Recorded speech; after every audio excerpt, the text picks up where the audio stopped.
ஸ்ரீசக்கர வரதாச்சாரியம் சுத்தசத்வ குருத்தமம் ஸ்ரீநிதிம் ராகவம் வந்தே ஹியபார கருணாகரம். கவசம் கனெக்ட் நேயர்களுக்கு நமஸ்காரம். பெரியாழ்வார் திருமொழியின் 4ஆம் பத்து 3ஆம் திருமொழிக்குள்ளே இன்றைய தினம் நாம் நுழைகிறோம்.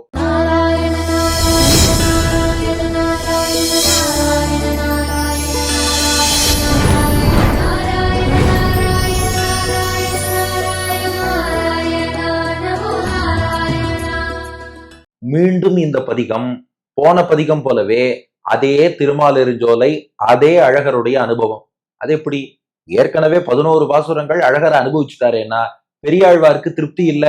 அவ்வளவு எளிதில் பெரியாழ்வார் தான் அழகரை விட்டுடுவாரா? அழகர் தான் பெரியாழ்வாரை விட்டுடுவாரா? மீண்டும் அவரையே பாடுகிறார். அது மட்டும் இல்ல, இந்த பதிகத்துல இன்னொரு சிறப்பு என்னன்னா, போன பதிகம் போலவே ஒவ்வொரு பாட்டுலயும் 4 அடிகள்னா முதல் 2 அடிகள்ல ஏதாவது ஒரு அவதார வர்ணனை, அடுத்த 2 அடிகள்ல அழகர் மலையின் இயற்கை காட்சியை சொல்லி அந்த பெருமாள் தான் அழகர் மலையில எழுந்துருளி இருக்கார். என்னப்பா அதே கருத்தே வந்துருத்தே, அப்ப இது எதுக்கு ஒரு தனி பதிகமாக வைக்க வேண்டும்? நீங்க பாடல்களை நன்னா கவனிச்சு பாருங்க. முன் பதிகத்தோட ஸ்டைலுக்கும் இந்த பதிகத்தோட ஸ்டைலுக்கும் வித்தியாசமே தெரியாது. முதல் 2 அடிகள் ஒரு அவதார சரித்திரம், அடுத்த 2 அடிகள் அவர் தான் அழகர் மலையில இருக்காருன்னு ஒரு இயற்கை வர்ணனை. அப்படியே வச்சுட்டாரேன்னா இதுக்கு மாமுனிகள் ரொம்ப அழகா ஒரு உதாரணம் காட்டுகிறார். ஒரு ஊர்ல ஒரு பொற்கொருளர் இருந்தார். அவர் அழகா முத்துகளை எல்லாம் கோத்து அழகான ஒரு முத்து மாலை, ஒரு நகை ஒண்ணு பண்ணார். அதை பண்ணி பார்த்துட்டு இது ரொம்ப அழகா இருக்கு, இது ஒத்த வடமா இருக்கிறத விட ரெட்ட வடமா இருந்தா நல்லா இருக்கும்னு சொல்லி அதே செயின், அதே ஆரத்தை அது போலவே மீண்டும் ஒரு முறை முத்துகளை தொடுத்து ரெட்ட வடமா பண்ணாராம். ரெட்ட வடமா பண்ணா 2லயுமே முத்துகள் ஒரே மாதிரி தான் இருக்கும், ஆனா அழகு ரெட்டிப்பாகும் இல்லையா? அது போலத்தான் முன் பதிகத்தில் இருப்பதை விட இந்த பதிகத்தில் அதே வர்ணனையை மீண்டும் சொல்லும் போது அழகு இன்னும் கூடத்தான் செய்கிறது. அது ரெட்டவடம் போல அமைஞ்சிருக்கு. இதெல்லாம் மாமுனிகள் வியாக்கியானத்துல காட்டுறார். அது மட்டும் இல்ல, அவதாரங்கள் எல்லாம் ஒரு வரிசைப்படி பாடணும் இல்லையா? வரிசையே இல்லாம திடீர்னு பாருங்க கிருஷ்ணாவதாரம் பார், திடீர்னு ராமன், திடீர்னு வராகன், இப்படி இங்கைக்கும் அங்கைக்கும் தாவராரே பெரியாழ்வார் அப்படின்னு சந்தேகம் வரும். அதுக்கும் மாமுனிகள் அர்த்தம் சொல்றாரு. அது அப்படி இல்ல, சிறந்த பொற்கொள்ளர்கள்லாம் இருக்காளே, முத்துமணி ரத்னத்தை அவ தொடுக்கும் போது கொஞ்சம் வரிசைய முன்ன பின்ன மாத்தி வச்சு தொடுத்தாலும் அது அவ செய்யும் போது நல்லா இருக்குமா? நேரா தொடுக்கிறத விட வரிசை மாத்தி செய்யும் போது நல்லா இருக்குமா? அது போலத்தான் எங்க பெரியாழ்வாரும் அவதாரங்களை நேரா வர்ணிப்பதை விட ஆர்டர் மாத்தி வர்ணிப்பது இன்னுமே சுவையாக இருக்கிறதுன்னு ரசிக்கிறார் மாமுனிகள். ஆக 4ஆம் பத்து 3ஆம் திருமொழி முதல் பாசுரம், மீண்டும் அழகர் அனுபவம். நாம் மானசீகமாக புறப்பட்டு அழகர் மலையையே மீண்டும் அடைகிறோம். முதல் பாசுரம். உருப்பிணி நங்கை தன்னை மீட்பான் தொடர்ந்தோடி சென்ற உருப்பனை ஓட்டிக்கொண்டிட்டு உரைத்திட்ட உரைப்பன் மலை பொறுப்பிடை கொன்றை நின்று முறி ஆழியும் காசும் கொண்டு விருப்பொடு பொன் வழங்கும் வியன் மாலிரும் சோலையதே. உருப்பிணி நங்கை தன்னை மீட்பான் தொடர்ந்தோடி சென்ற உருப்பனை ஓட்டிக்கொண்டிட்டு உரைத்திட்ட உரைப்பன் மலை பொறுப்பிடை கொன்றை நின்று முறி ஆழியும் காசும் கொண்டு விருப்பொடு பொன் வழங்கும் வியன் மாலிரும் சோலையதே. இப்போ ருக்மிணி கல்யாண சரித்திரத்தை பாடுகிறார் பெரியாழ்வார். ருக்மிணி கண்ணனையே காதலிக்கிறாள், முழு மனதோடு காதலித்தாள், அந்த காதலில் முழுமையோடு இருந்தாள். அதான் உருப்பிணி நங்கை. உருப்பிணினா ருக்மிணின்னு அர்த்தம். நங்கை என்றால் பரிபூர்ணமாக நிறைந்தவள். பொதுவா பெண்ணுக்குரிய லட்சணங்கள் பரிபூர்ணமாக இருந்தால் நங்கை என்பார்கள், ஆணுக்குரிய லட்சணங்கள் பரிபூர்ணமாக இருந்தால் நம்பி என்பார்கள். இவள் நங்கை, பெண்ணுக்குரிய லட்சணம் முழுமையானவள். இங்க குறிப்பா என்ன லட்சணம்னா கிருஷ்ணனிடம் காதல் முழுமையாக பெற்றிருக்கிறாள். அவள் தான் உருப்பிணி நங்கை. ஆனா அவளுடைய அண்ணன் ருக்மன், ருக்மி என்று புராணங்கள்ல இருக்கும், ஆழ்வார்கள் ருக்மன் என்று குறிப்பிடுவது வழக்கம். இப்ப அதை பத்தின விசாரம் வேண்டாம், விஷயத்துக்கு வந்துருவோம். இந்த ருக்மன்கிறவன் இருக்கானே, ருக்மிணியை சிசுபாலனுக்கு கல்யாணம் பண்ணி வைக்கணும்னு பார்த்தான். சரியா அந்த முகூர்த்தத்துக்கு முன்னாடி கண்ணபிரான் வந்து ருக்மிணியை தன் தேரில் ஏற்றிக்கொண்டு துவாரகைக்கு அழைத்து சென்று தான் திருக்கல்யாணம் பண்ணிக்க போறான். இந்த செய்தி ருக்மனுக்கு போச்சு.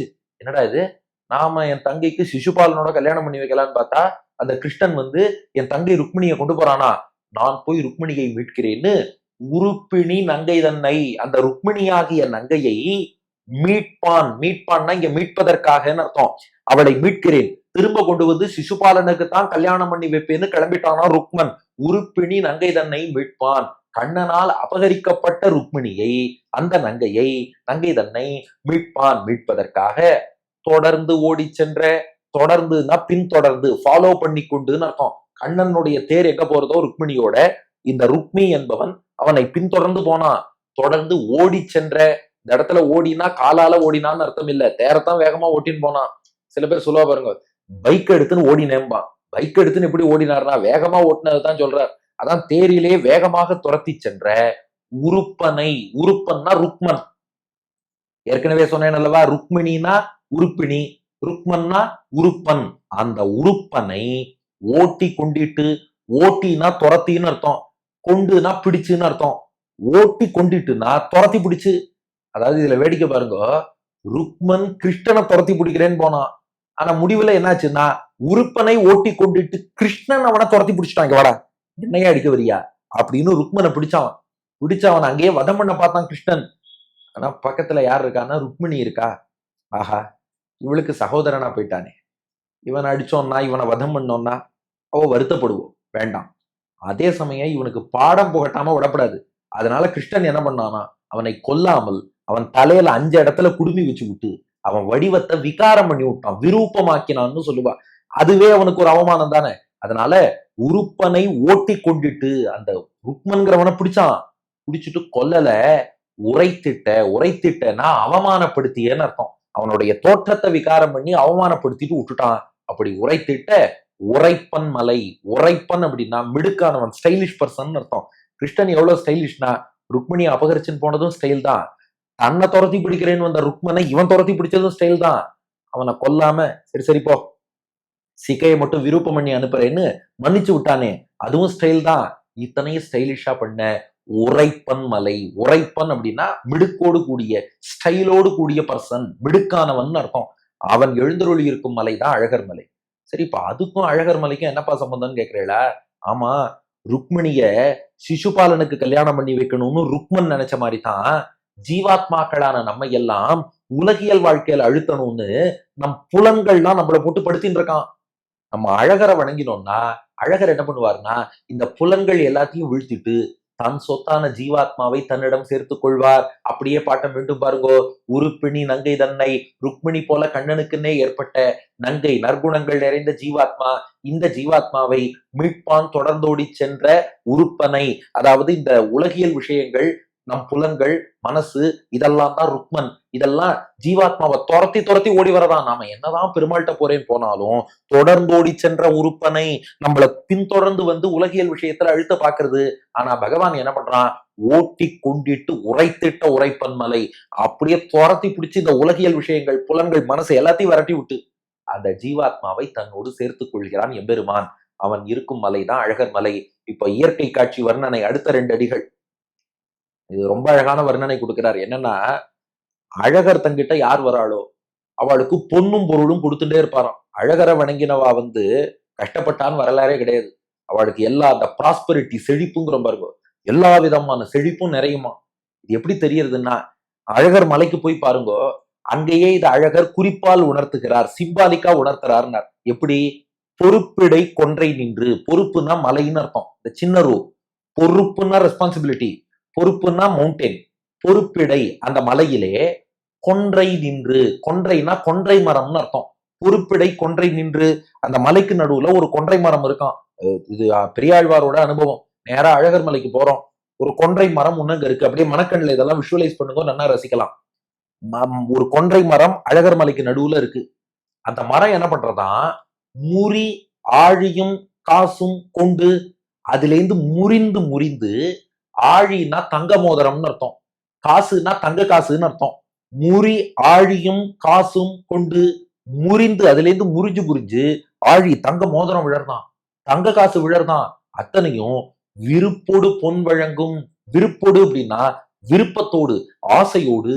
பொண்ணுன்னா தங்கம்னு அர்த்தம், வழங்கும்னா கொடுக்கும்னு அர்த்தம். தங்கிட்ட இருந்து முறிந்து விழக்கூடிய ஆழிங்கிற தங்க மோதிரத்தையும் காசுங்கிற தங்க காசையும் கொண்டு, கொண்டுனா அவற்றை வைத்துக் கொண்டு, விருப்போடு பொன் வழங்கும், அவற்றின் வாயிலாக விருப்பத்தோடு தங்கத்தை கொடுக்கிறது. இது வரைக்கும் நீ சொன்னதெல்லாம் புரிஞ்சுது. ஆனா கொன்றை மரத்துல இருந்து இலை, பூ, தழை இதெல்லாம் உதிர்ந்து விழும்னு பார்த்தா, நீ மோதிரமும் தங்க காசும் உதிர்ந்து விழும்னு சொல்கிறாயே அப்படின்னு கேள்வி வரதா? இதுக்கு மாமுனிகள் வியாக்கியானம் பண்ணியிருக்க. கொன்றை பூ இருக்கே, அது மஞ்சள் நிறத்துல தங்கம் போலவே இருக்குமா. அந்த கொன்றை பூவின் நரம்பு இருக்கே, அந்த நரம்பு பார்த்தா வட்ட வடிவில மோதிரம் போல இருக்குமா. அந்த கொன்றை பூவின் இதழ் இருக்கே அது தங்க காசு போல இருக்குமா. கொன்றை மரம் என்ன பண்றதா தூரக்கேந்து நாம பாக்குறோம். முறி ஆழியும்னா பூவின் நரம்பும், காசுனா பூவின் இதழ். முறிந்து விழக்கூடிய பூவின் நரம்பும் பூவின் இதழும் கீழே விழும்போது பார்த்தா விருப்பொடு பொன் வழங்கும். அங்கிருந்து தங்கம் கொட்டுறாப்புல இருக்கான். ஆஹா, அந்த மலை நமக்கு விருப்பப்பட்டு, கொன்றை மரமே நமக்கு விருப்பப்பட்டு தங்கத்தை கொடுக்கறதே. அழகர் மலையில இருக்க மரமே இதெல்லாம் கொடுக்கறதுன்னா அப்ப அழகர் எவ்வளவு கொடுப்பார். கொன்றை மரமே இவ்வளவு கொடுக்கறதுன்னா கற்பக மரமான அழகர் எவ்வளவு கொடுப்பார் அப்படின்னு சிந்திச்சுட்டே பக்தர்கள் உள்ள போவாளாம். இன்னும் சிம்பாலிக்கா சொல்லணும்னா தனலட்சுமியினுடைய அந்த படம் அல்லது குபேரனுடைய படம் பார்த்தா அப்படியே தங்கம் கொட்டுற மாதிரியே அதுல சிம்பலைஸ் பண்ணி காமிச்சிருப்பா. இதுக்குன்னா நீங்க வழிபடுங்கோ உங்களுக்கு தங்கம் கொட்டுன்னு. அழகர் வழிபட்டா தங்கம் கொட்டுன்னு ஒரு சிம்பாலிக்கா வேண்டாமா? அதற்காகத்தான் அந்த கொன்றை மரத்தில் இருந்து விழக்கூடிய அந்த நரம்புகளும் பூ இதழ்களும் தங்க மோதிரம் போலவும் தங்க காசு போலவும் வரிசையா கொட்டிட்டே இருக்கு. அப்படியே அருவி கொட்டுவது போல தங்கம் போல இது கொட்டிட்டே இருக்கு. பார்த்தா ஆஹா, அப்ப இந்த அழகரை வழிபட்டா நம்ம வாழ்க்கையிலையும் செல்வம் கொட்டுன்னு கொட்டுங்கிறத மக்கள் புரிந்து கொள்கிறார்கள். இப்படி விருப்போடு பொன் வழங்கும் வியன்னா வியக்கத்தக்க அதிசயமான ஒண்டர்ஃபுல் மாலிருஞ்சோலையதே. திருமாலிருஞ்சோலை என்ற மலைதான் எம்பெருமான் எழுந்தருளி இருக்கும் மலைங்கிறது பாட்டின் பொருள். உருப்பிணி நங்கை தன்னை மீட்பான் தொடர்ந்தோடி சென்ற உறுப்பனை ஓட்டிக்கொண்டிட்டு உரைத்திட்ட உரைப்பன் மலை பொறுப்பிடை கொன்றை நின்று முறி ஆழியும் காசும் கொண்டு விருப்பொடு பொன் வழங்கும் வியன் மாலிரும் சோலையதே. உருப்பிணி நங்கை தன்னை மீட்பான் தொடர்ந்தோடி சென்ற உறுப்பனை ஓட்டிக் கொண்டிட்டு உரைத்திட்ட உரைப்பன் மலை பொறுப்பிடை கொன்றை நின்று முறி ஆழியும் காசும் கொண்டு விருப்பொடு பொன் வழங்கும் வியன் மாலிரும் சோலையதே. ருக்மிணியை மீட்க வேண்டும் என்பதற்காக பின்தொடர்ந்து ஓடி வந்த ருக்மன் அவனை துரத்தி பிடித்து அவனை அவமானப்படுத்திய மிடுக்கான கண்ணன் எழுந்துருளி இருக்கும் மலை எதுன்னா அந்த மலையில் உள்ள கொன்றை மரம் தன்னுடைய பூக்கள் வாயிலாகவே தங்க காசு தங்க மோதிரத்தை கொட்டுவது போல காட்சியை ஏற்படுத்தும் வியக்கத்தக்க அழகர் மலை திருமாலிருஞ்சோலை மலை. அடியன் வழங்கும் ஆங்கில வடிவம். In order to take back Rukmini, Rukma who followed Krishna was insulted by Krishna and sent back. That Lord who defeated Rukma now dwells in the hill called Tirumalirunjolai, where the Kondrai trees shed flowers in the form of golden rings and gold coins to show the mercy and generosity of Azhagar என்பது இதற்கான ஆங்கில வடிவம். இனி இதற்கடுத்த பாசுரத்திலும் அழகர் மலை அழகர் அனுபவம் தொடரும். பெரியாழ்வார் திருவடிகளே சரணம்.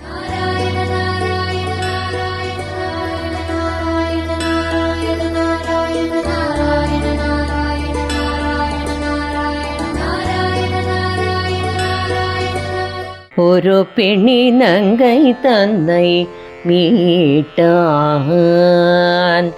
ஒரு பிணி நங்கை தன்னை மீட்டான். தொடர்ந்தோடி சென்ற ஒரு பனை ஓட்டி கொண்டிட்டு ஒரு பிணி நங்கை தன்னை மீட்டான். தொடர்ந்தோடி சென்ற ஒரு பனை ஓட்டி கொண்டிட்டு உரைத்திட்ட உரைப்பன் மலை பொறுப்பிடை கொன்றை நின்று முறியாழியும் காசும் கொண்டு விருப்பொடு பொன் வழங்கும் வியன் மாலிரும் சோலையதே. பொறுப்பிடை கொன்றை நின்று முறியாழியும் காசும் கொண்டு விருப்பொடு பொன் வழங்கும் வியன் மாலிரும் சோலையதே.